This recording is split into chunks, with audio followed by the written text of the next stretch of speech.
The notion that you're either a left-brained logic nerd or a right-brained creative free spirit is a pop psychology myth that's been floating around since Roger Sperry's 1960s research on brain hemispheres. Sure, Sperry won a Nobel Prize for his work on split brain patients, but as all the best ideas do, it was hijacked by a bunch of personal development types ready to make a few bucks without ever bothering to take a single introductory course in neurodevelopment, because if they had, they'd have realised your brain doesn't pick a side like it's choosing teams at a playground. Both hemispheres are in constant cahoots, handling tasks together like a perfectly timed dynamic duo. And if you've ever seen the old Batman and Robin TV shows, you'll know exactly what I mean, and that's what your brain is doing.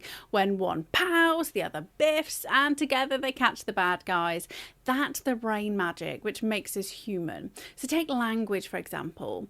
Broca's and Wernicke's area, which are responsible for sentence production and speech comprehension, they're housed in the left hemisphere for 94 to 96% of right-handers and 76 to 78% of left-handers.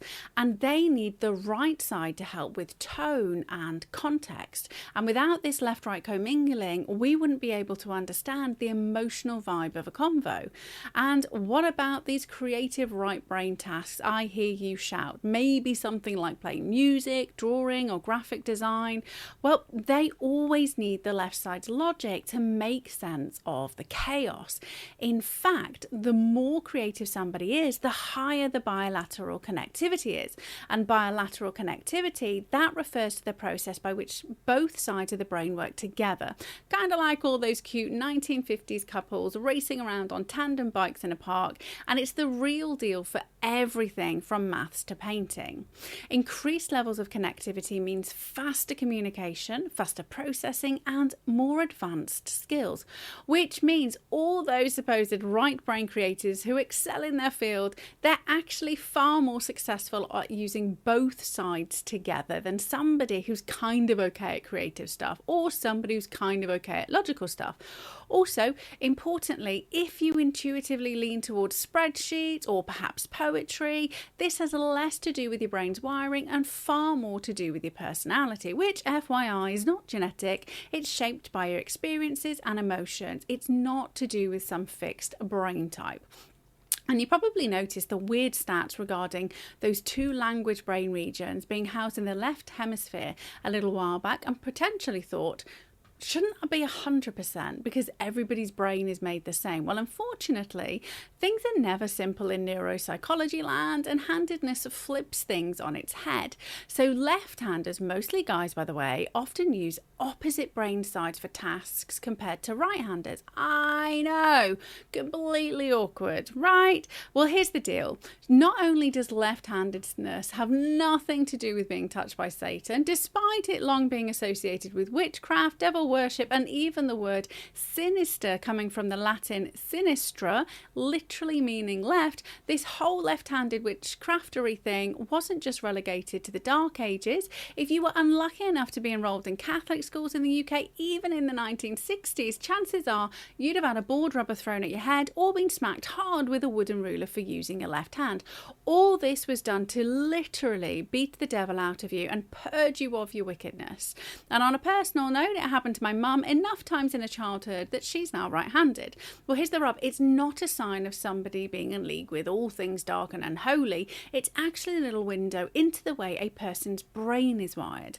And in a nutshell, you are whole-brained human capable of rocking logic and creativity if you choose to, which means it's high time you ditch the left brain, right brain nonsense. But it's your journey, so you do you, and as long as you do whatever you do is rooted in science, not hokum, you'll be grand. And if you're ready to take things up a notch and step out of the brain divide nonsense, here's some super easy things that you can do to increase connectivity. First up, break free from labels. So rather than freeing you, the left brain, right brain myth traps you into believing that you're limited. Knowing your brain's versatile gifts This gives you the opportunity to tackle trauma in the way that our brains are designed, with both logic, for example CBT, and creativity, for example art therapy. This exponentially increases your chances of healing, especially compared to the poor sap binge reading personal development books and convinced they're only one or the other.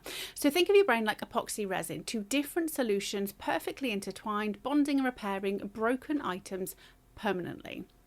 Next up, build confidence through growth. Now, because you're not one or the other, i.e. left or right brained, it means your brain isn't stuck in one mode. Practicing new skills such as meditation or problem solving, you can rewire neural pathways and reduce the emotional weight of any trauma. Now, as my days are predominantly logic orientated, one of the things that I did to heal was lean into pulling more creative activities in my life.